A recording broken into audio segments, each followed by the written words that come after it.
فکر ہی نہیں رہتی ہے کہ جو مکان میں رہنے والا ہے. تو اب یہ کہ اسی کی ساری فکر رہتی ہے، لیکن مکان چھوڑ کے چلا گیا تو اب اس کا احترام بڑھ گیا. اب اس کے احترام بڑھنے کے ساتھ پہلی تو ضرب لگائی فکر انسانی کو کہ ذرا سی سہولت ملتی ہے دماغ تمہارا بگڑ جاتا ہے. اور معاشرہ تو ایسا چل رہا ہے کہ غلامی، میں نے جملہ کہا کہ پہلے غلام بناتے تھے ملک فتح کرتے تھے، اب وہ ضرورت نہیں غلام بنانے کی، اب ذہنوں کو غلام بنایا جا رہا ہے. ایسے ذہنوں کو غلام بناؤ کہ جو تم جیسی بھی حرکت کرتے جاؤ اسی کی وہ پیروی کرتے ہوئے اپنے کو ایڈوانس شو کریں کہ ہم بھی ایڈوانس ہے، ترقی یافتہ ہے. جو ان کی علمی ترقی ہے، تسخیر کائنات ہے، دوسرے سیاروں تک پہنچنا ہے، ان کی بات نہیں ہے. ان کے معاشرے کے اندر جو انہوں نے تمہارے اصول نہ اپنا رکھے ہیں، دیانتداری ہے، صداقت ہے، امن سے رہنا ہے، وہ چیزیں نہیں اپنائیں گے. وہ ملاوٹ نہیں ہے، یہاں ملاوٹ بھی کریں گے، دوسرے مال پر ڈاکہ بھی ڈالیں گے. جو اچھی باتیں ہیں انہوں نے اپنا رکھی ان نہیں، بلکہ جو دوسری باتیں ہیں، جو ایک حیوانی آزادی کی باتیں ہیں، ان کو اپنائیں گے. جہاں بھی ذرا سے سہولت ملی تو اس کے بعد کہا کہ جو ایسے ہونا چاہیے. وہاں اگر لباس بدلنا شروع ہو گیا کہ پہننے لگے، وہ لباس پہننے لگ جائیں گے، ساری چیزیں. تو آج ذہنی غلامی جو ہے تو ایسی کو جہاں بھی دیکھتے ہیں، میں دیکھتا ہوں تو یہ اتنے ذہنی غلامی ہے کہ اس میں عزت و فخر محسوس کرتے ہیں، لیکن اچھی اقدار جو ہے اس کو طرف نہیں جاتے سب. اور فرمایا کہ کہیں کسی غیر کے اندر کبھی جب تم دانائی کی بات دیکھو، اچھی بات دیکھو، تو فرمانا ہے الحکمت ضالۃ المومن، دانائی کی بات جو ہے مومن کی گمشدہ چیز ہے، تمہاری تھی دوسروں نے حاصل کر لی، لہذا جہاں سے ملے اسے حاصل کر لو.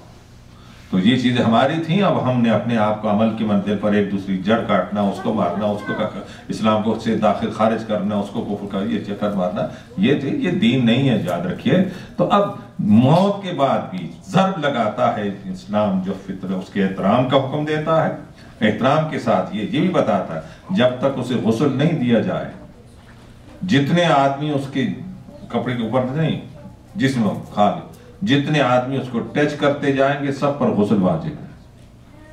وہ بہت بڑا آدمی تھا جی تروں خان تھا، جو مس کرتا جائے گا 1,00,000 آدمی مس کریں سب پر غسل واجب. یہ ضرب لگائی ہے ذہن کے اندر، جو میں ہے، یہ ہے تمہاری اصلیت. یہ ہے کہ اتنا نجس ہے کہ نجس الجانور بھی جو ہے، نجس جانور جو ہے وہ بھی اگر اس کو بھی ہاتھ لگائے ڈیڈ باڈی کو تو ہاتھ پا سوکھا ہے تو علیحدہ چیز کوئی بات نہیں، اگر تو اس کو ہاتھ پا کر لی. لیکن تمہاری ڈیڈ باڈی اتنی نجس ہو جاتی ہے کہ جو ہاتھ لگائے اس پر غسل واجب ہو جاتا ہے. اتنا ڈرٹی ہے، اور اس کے بعد اکڑتا ہے، فرعون بنتا ہے، سرکش بنتا ہے. تو یہ اگر احساس رہے تو کبھی جو ہے غرور و تکبر نہیں آ سکتا ہے، میں نہیں آ سکتی. اور پھر اس کے بعد فرمایا، ہم نے اس میں تفصیل سے لکھا بھی ہے اس میں موت و حیات کے تذکرے میں، کہ پھر پوچھا گیا فرزند رسول غسل کیوں دیتے ہیں؟ فرمایا اس لیے کہ اب وہ، اور پھر یہ کہ سب سائنٹیفک بھی چیزیں ہیں کہ اس کے اندر جو نکلنے کے بعد جو وائرس اور کس قسم ہوتی ہیں تو غسل اسی لیے اس کے دیا. فرمایا اس لیے غسل دیتے ہیں کہ اس نے عصمت کی محفل میں جانا ہے، فرشتوں کے پاس جانا ہے. تو جب فرشتوں کے پاس جانا ہے تو اس کو پاک و پاکیزہ کر کے بھیجا جاتا ہے. اور غسل دینے والے پر غسل اس لیے واجب کہ اس کو مومنین کی محفل میں آنا ہے. اس طریقے سے اس کو احترام سے کپڑا بھی اور کفن بھی اچھا پہنا. فرمایا کفن پر بھی فخر کرتے ہیں جانے والے جو ہیں. اور اس کے بعد پھر یہ سب متفقہ حدیثیں ہیں سب کے ہاں. اور اس کے بعد ساتھ ساتھ یہ کہ جب غسل دے دیں، کفن پہنا لیں تو اس کو عزت و احترام کے ساتھ جو ہے لے کر جائیں. 5 تکبیریں پوچھا کیوں فرض ہے نماز جنازہ میں؟ فرمایا اس لیے کہ ہر روزانہ ہر مسلمان پر 5 نمازیں فرض ہیں، لہذا ہر نماز کی نمائندگی کے طور پر ایک تکبیر ہوتی ہے. اور آخری تکبیر تو ہوتی مغفرت کی. اب آخری تکبیر اے پالنے والے تیرے عبد کا بندہ ہے، تیرا عبد ہے، تیری کنیز کا بندہ ہے. اور اس سے ایک جملہ شاید واضح کیا تھا یا نہیں کیا، تو جملہ آگے تو کہہ دوں کیونکہ پچھلے ذرا رب اور مربوط کرنا ہے گفتگو کو، تو میں نے کہا کچھ وہ بھی رہے کچھ اور باتیں آ جائیں. آپ کہتے ہیں کہ لا نعلم منہ الا خیرا، میں اس سے نیکی جانتا ہوں اور خیر جانتا ہوں اور کچھ نہیں جانتا ہوں. کیوں جھوٹ بولتے ہیں؟ اس کی برائیاں جانتے ہیں نہیں جانتے؟ اس کی بہت ساری برائیاں جانتے ہیں، ہمارے ساتھ رہتا تھا سب جانتے تھے. اور نماز جنازے میں اللہ کہلاتا ہے کہ یہ کہو کہ میں خیر جانتا ہوں اور کچھ نہیں جانتا. یعنی اس منزل پر بھی خدا ہماری پردہ پوشی کرتا ہے.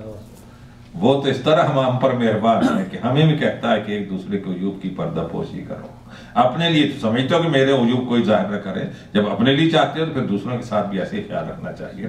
تو خدا یہ کہلواتا ہے کہ میں نیکی خیر جانتا ہوں. تو جھوٹ ہے ظاہر تو نظر آتا ہے لیکن جھوٹ نہیں ہے. خیر کیا ہے؟ مجسم خیر. جی خیر جس کی وجہ سے ہر عمل خیر بنتا ہے، جو وہ مجسم خیر ہے. کیا ہے؟ آل محمد سے خدا مخاطب ہے، کنتم خیر امت اخرجت للناس.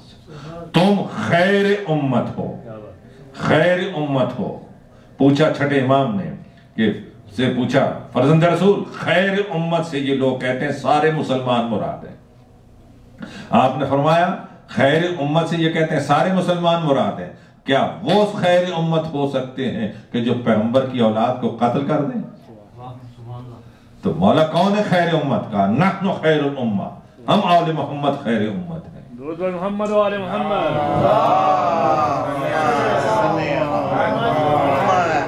اور عام استدلال کے لیے اتنا کافی ہے کہ نماز کے اندر درود فرض ہے. جب درود فرض ہے تو پیغمبر کے ساتھ جو نماز میں شریک ہیں وہی خیر امت ہوں گے.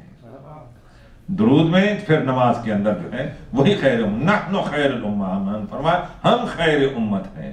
تو جب آل محمد مجسم خیر ہیں تو اب جب خدا ہم سے کہلواتا ہے کہ کہو لا نعلم منہ الا خیرا، ہم خیر جانتے ہیں، یہ آل محمد کا موالی تھا یہ جانتے ہیں اور کچھ نہیں جانتے. عقیدت آل محمد کی تھی، وہ مودت اہل بیت کا جوہر اس کے پاس تھا، ہم یہ جانتے ہیں، اس کے علاوہ کسی کو بات نہیں جانتے. تو اب قدرت اس موت کے بعد بھی اس طریقے سے احترام سے جا کر لو، 2-3 جگہ قبر سے پہلے رکھو، پھر جا کر اس کو لٹاؤ. اب جب قبر میں دفن کر چکے، دفن کے لٹا چکے، تو پھر بھی تلقین ہے. تلقین دونوں کے ہاں موجود ہے، یاد رہیے. ہم نے لکھا اس کے اندر، غزالی نے لکھا ہے، غزالی کا ایک کلمہ حدیث لکھی ہے. پیغمبر فرمایا کہ تم اپنے لوگوں کی قبروں کی زیارت بھی کرو اور جا کر ان کو سلام بھی کرو. سب مسلمانوں کا یہ حدیث ہے. قبرستان میں جاؤ سلام کرو. کیوں کرو جی؟ آپ تو کہتے ہیں مردہ کوئی سنتا ہی نہیں ہے جی، تو یہ سلام کا کیوں حکم ہے؟ تو جب حکم ہے کہ جہاں جاؤ قبرستان میں سلام کرو، وہ سنتا ہے تبھی تو ہے. تو امتی سلام سن سکتا ہے، رسول سلام کیوں نہیں سن سکتے؟ جب رسول کے لیے سلام کہ یا ربی سلام جیسے پڑھتے ہیں ہمارے بھائی، تو اب وہاں اعتراض کے سلام نہیں. قبر والا یہ امتی سلام سن سکتا ہے، جو رسول جس کی وجہ سے زندگی ملتی ہے اس کے سلام کرنے پر جو ہے اعتراض ہو جاتا ہے. تو اب جہاں یہ ہے تو پھر قبر کے نشانات بھی رہیں، اور تاکہ جو ہے وہ ان نشانات کی جگہ پر جا کر جو ہے آپ ان کے لیے فاتحہ پڑھیں. اور ہر شب جمعرات اور جمعے تک جو ہے فرشت کی نگرانی میں ارواح آتی ہیں. اولاد ہے تو کہتی ہیں کہ ہماری طرف بھیجو، کچھ بھیجو. جو زیادہ ثواب بھیجتا ہے تو اس پر فخر کرتی ہیں، اور ایسے سجا کے پیش کیے جاتے ہیں جیسے بڑے آدمی کے سامنے کوئی چیز سجا کے پیش کی جاتی ہے اس ثواب کو. تو اب جہاں تک یہ منزل تو اب اس مقام پر پہنچی. پچھلی گفتگو بھی تھوڑا سا میں اس کو ریپیٹ کر دوں کہ قبور کا نشان بنانا. اور میں نے پچھلی دفعہ بھی عرض کیا تھا کہ ہر قوم اپنے محسنین سے متعلق چیزوں کو باقی رکھتی ہے، یہاں تک کہ پرسنل استعمال کی چیزیں، لباس ہے، قلم ہے، چیئر ہے، کرسی ہے، میز ہے، مکان ہے، کتابیں، سب چیزوں کو ان کو محفوظ رکھتی ہے جو قوم کا محسن ہوتا ہے. چائنا جو ہے، ماؤ کی جو ماؤ زیتونگ اصل میں نام ہے محمد زید، یاد رکھیے. انہوں نے جتنی اس کی چیزیں تھیں وہ سب محفوظ رکھی کہ محسن قوم کا نجات دہندہ ہے. یہ فطرت انسان، مذہب کو چھوڑ دیجیے، ایک شرافت کا بھی تقاضا ہے، انسانیت کا بھی تقاضا ہے کہ جو نجات دلانے والا ہے تو اس کا احترام رہے.